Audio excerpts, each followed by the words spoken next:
Good morning, Internet. This is the old fat dad. Let me show you what I got for you today. Today I'm going to do a comparison video on two different firearms. This is the Ruger 1022 and the Smith Wesson M&P 1522. I'm going to break this comparison up into three separate parts. We're going to take a look at the reliability of these two, and then we're going to take a look at the accuracy potential of these two, and finally we'll sit down and walk over the features and do a final kind of conclusion on how I feel about each of them and whether I have any opinions or recommendations on which one I might prefer or which situation I might take one over the other. So first up, let's take a look at the reliability. To test the reliability of each of these rifles, we're going to load up 50 rounds and fire it through as fast as we can and see if we get hung up on anything. The ammo we're going to use is this Federal Bulk Pack 36 grain hollow point. It's a high velocity going about 1,200 feet per second out of a rifle. Hopefully you can see here, but I've got factory 25 round magazines for each of these guns. First up, the 1522.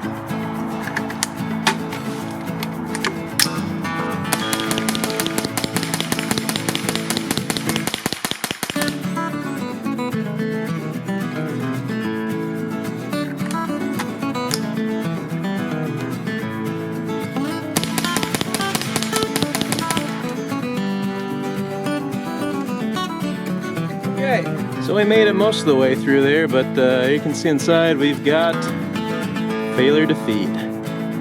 Let's clear it and finish off. Alright, looks like we got about 10 rounds left. We'll finish it off.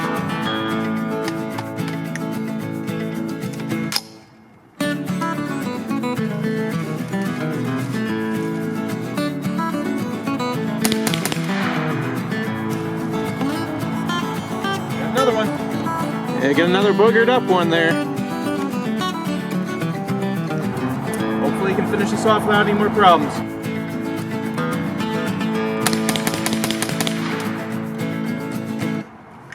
All set. Now the 1022.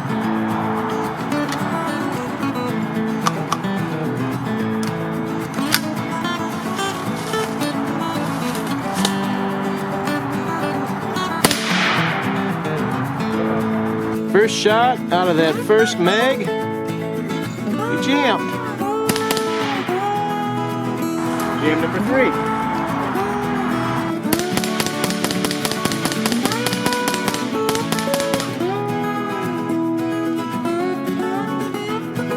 Alright, the first 25 rounds was pretty darn dicey. Let's reload and go for the next 25. Empty. Full.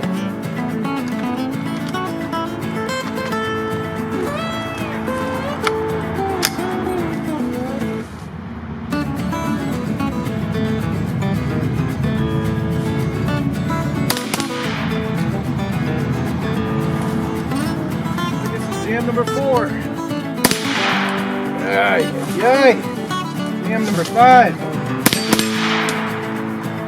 Number 6. This is getting pretty ridiculous, huh?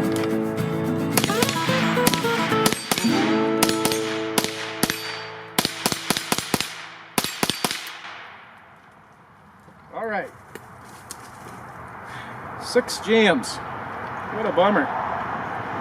Well, that was a bigger jam session than a Grateful Dead concert. We had fewer jams with the M&P 1522, and I don't know if it was the ammo or the gun or the magazine, but they both use the same ammo. I was really surprised with how many jams we were getting using that Federal Bulk Pack ammo, so I think I'm going to switch out to this CCI AR Tactical stuff, which is a round nose bullet instead of a hollow point, and I'm going to run 25 rounds using the 2 mags that gave me the most problems and see if we still get a bunch of jams. First up, the 1522.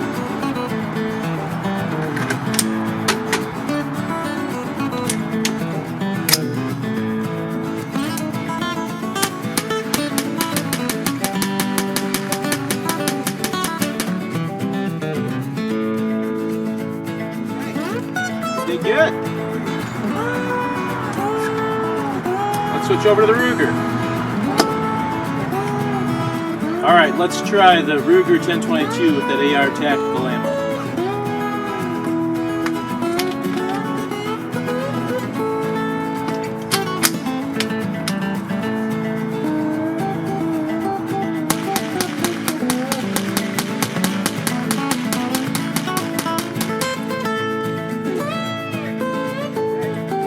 Pretty good too. So I think this is a pretty good lesson on the finickiness of 22 ammo. I guess that just goes to show that you should really check to make sure whatever ammo you're buying is going to function well with the magazines you got and the rifles you got. Let's move on to the accuracy test. Okay, here's where we're sitting. That right there is our 10-yard target, and that's 25. But I think we're going to see if there is any difference. It'll be most pronounced at this 50-yard target. First up for accuracy at 50 yards, let's shoot the Smith & Wesson 1522. I think I'm going to do 3 5-shot groups out at 50 yards.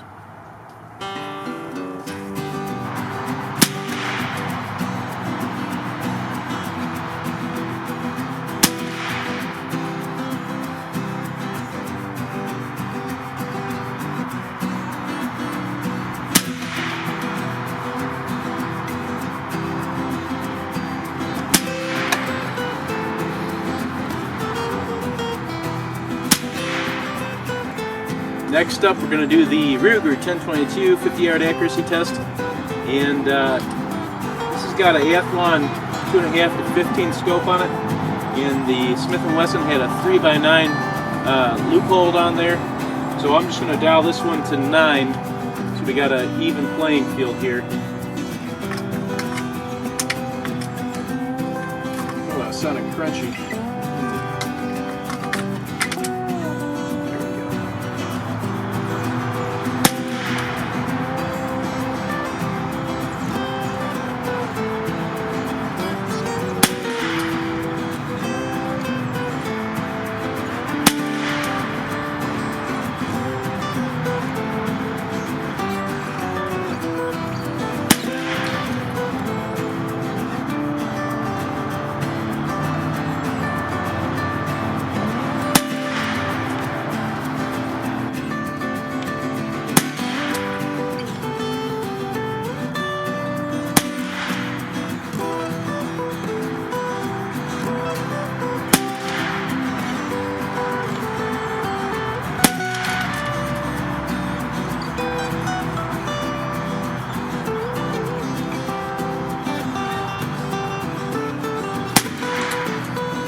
Alright, let's put these two targets next to each other and compare our results.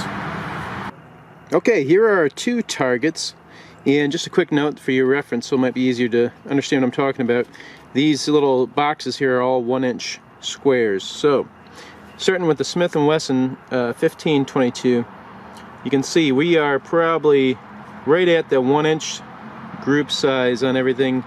Actually, probably just a smidge over, so 1.25 inches at 50 yards. And the shots are not super tight together. They're spread out kind of randomly. There's no real strong sign of a vertical or horizontal dispersion. It's just kind of a group. So it's probably not the ammo or this poor old fat dad's shooting abilities that's causing these group sizes.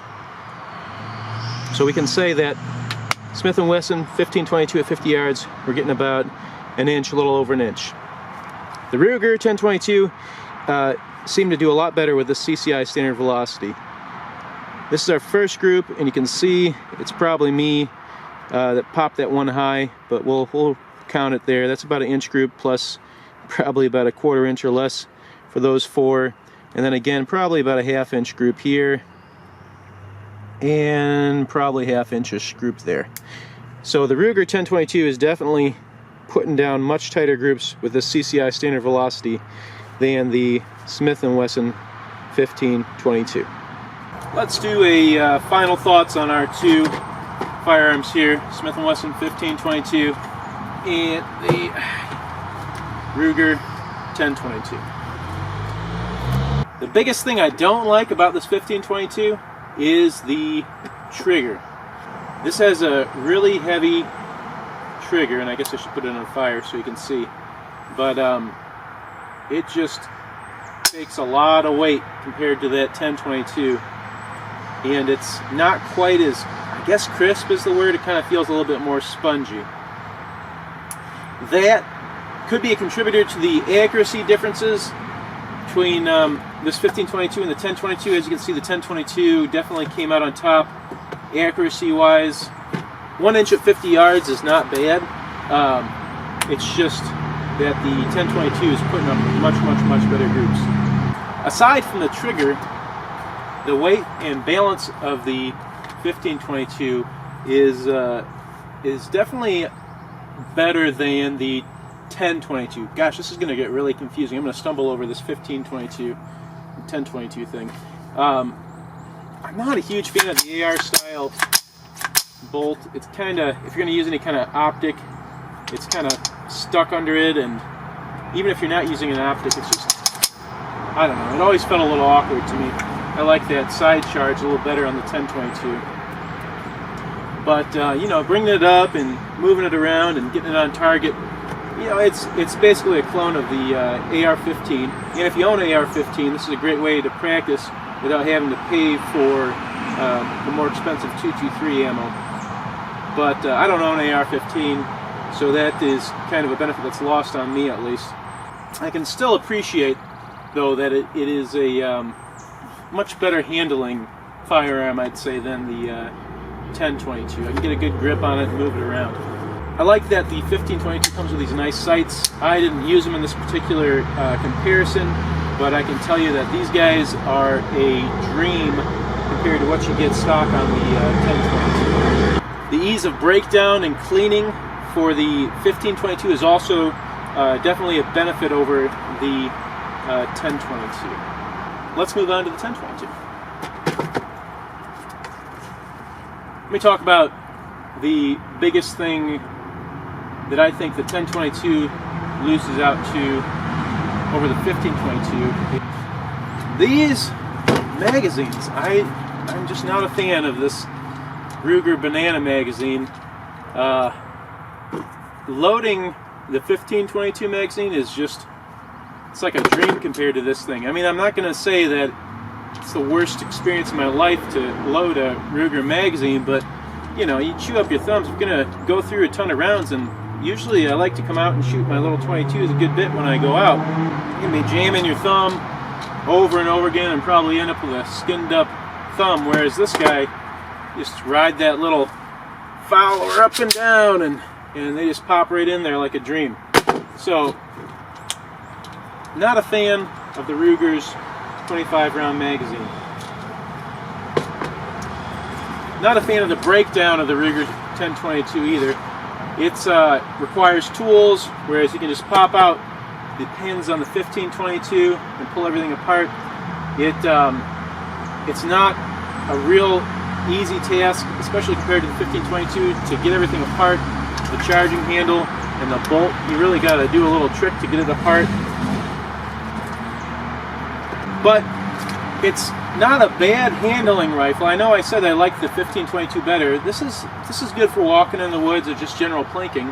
It's just nice to have the extra leverage and the grip you can get on the 1522 versus this kind of, you know, it's just a straight stick kind of rifle. And it's not bad. I'm just handling the 1522 a good bit easier.